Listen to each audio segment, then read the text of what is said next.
Hari kesekian kalinya kita ke Ponok, ikut aja rutinitas Mak Itam Marika karena banyak juga kegiatan Mak Itam. Tapi sebelum itu, jumpa lagi. Halo saudara, berjumpa lagi dengan Mak Itam Dekat Sika. Selamat pagi, selamat siang, selamat sore, dan selamat malam. Oke saudara, Dekat Sika tuh Mak Itam lagi nyerang nasi. Tapi sambil nyerang nasi Mak Itam nak melah kayu api dulu ya saudara. Seperti yang mereka tahu, kalau bahan bakar Mak Itam, bahan bakar. Maksud Mak Itam tuh masak pakai kayu bakar saudara. Jadi kalau tidak ada kayu bakar atau kayu api, kita tidak memasak deh saudara. Dari kemarin tuh banyak juga yang menyarankan Mak Itam untuk pakai kompor gas. Oh iya saudara, nanti dulu saudara, belum sekarang. Untuk sekarang tuh kita pakai yang manual-manual saja ya saudara. Dan puji Tuhannya tuh aku adalah wanita yang tidak banyak protes. Masak pakai kompor gas oke, masak pakai kayu pun oke juga saudara. Karena macam manapun dari kecil-kecil kami dulu pun kayu api kalah yang mesra kami saudara. Dan Mak Itam ingat juga pertama kali Mak Itam belajar masak pun Mak Itam pakai kayu api saudara atau pakai tungku. Jadi sudah sangat terbiasa saudara. Mungkin bagi Mika ketika nengok Mak Itam yang dari kota biasanya pakai kompor gas yang tinggal cetak itu. Ketika Mika nengok Mak Itam balik ke kampung, Mak Itam masak pakai kayu bakar, melah kayu api, bahkan nyisik pelepah nio. Banyak juga yang berkomentar yang kurang sedap ya saudara. Tapi tak apalah saudara, kita pun tidak berhak untuk mengatur orang. Seperti yang Mika tahu, kalau kita sebagai konten kreator,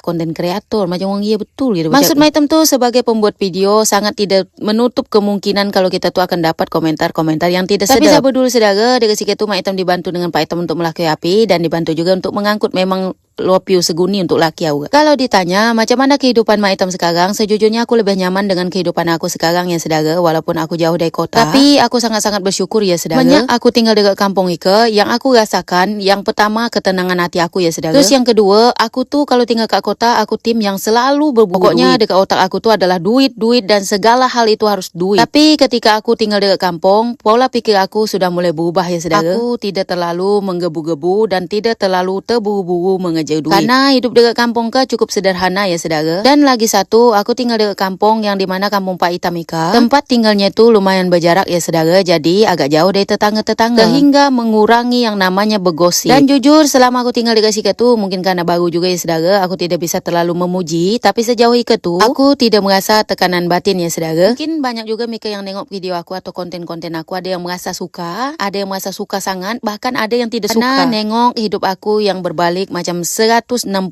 derajat ya saudara. Tapi sejujurnya tidak ya saudara. Karena seperti yang Mika tahu, aku sekarang pun yang kami kerja adalah kebun kami dua Pak Itam. Belakangan Mika jujur aja aku cakap dengan Mika ya saudara, aku tuh paling banyak dapat komentar-komentar yang julid, yang dimana itu adalah pengikut baru aku. Tapi aku sedikit pun tidak marah, bahkan tidak memblokir orang-orang tersebut ya saudara. Karena bagi aku masih bisa maklum dengan orang-orang itu ya saudara. Kenapa? Karena dia tidak mengikuti aku dari awal. Tapi buat Mika yang sudah mengikuti aku dari awal, tapi sabar dulu saudara. Oh iya, yang tadi puyok itu ternyata bukan nasi deh ya saudara, tapi ayangan. Mulai koyok ikasa kita buka plastik dia mulai sudah datang. Oke, lanjut lagi cerita kita tadi. Sampai mana cerita aku tadi saudara? Orang-orang yang julid dengan Mak Itam tuh rata-rata tidak mengikuti Mak Itam dari awal, dan dia tidak tahu deh saudara betapa gepainya, betapa lelahnya perjuangan kami untuk sampai di titik sekarang Ika. Jadi buat orang yang tak tahu, banyak yang nyangkap dengan Mak Itam kalau Mak Itam tuh sekarang sudah jatuh miskin. Tapi sabar dulu saudara, Mika bisa tengok dari Sika aktivitas Pak Itam. Pak Itam tuh nak nyemprot di bagian darat ya saudara. Kalau kemarin tuh dia nyemprot di bagian jalan, sekarang sudah nyemprot di bagian darat. Oke, lanjut. Setelah Pak Itam pergi, dekat situ Mak Itam memain dulu dengan koyok kita yang sangat disayang-sayang, ditimang-timang ya. Karena dia rajin ngawat Mak Itam ke Semang. Oh, paling rajin koyok, makanya aku sayang dengan dia. Oke, saudara, lanjut lagi lah cerita kita Kak. Sambil mereka tengok aktivitas Mak Itam, kita lanjut lagi ke cerita tadi ya saudara. Juga Mak Itam baca-baca komen orang-orang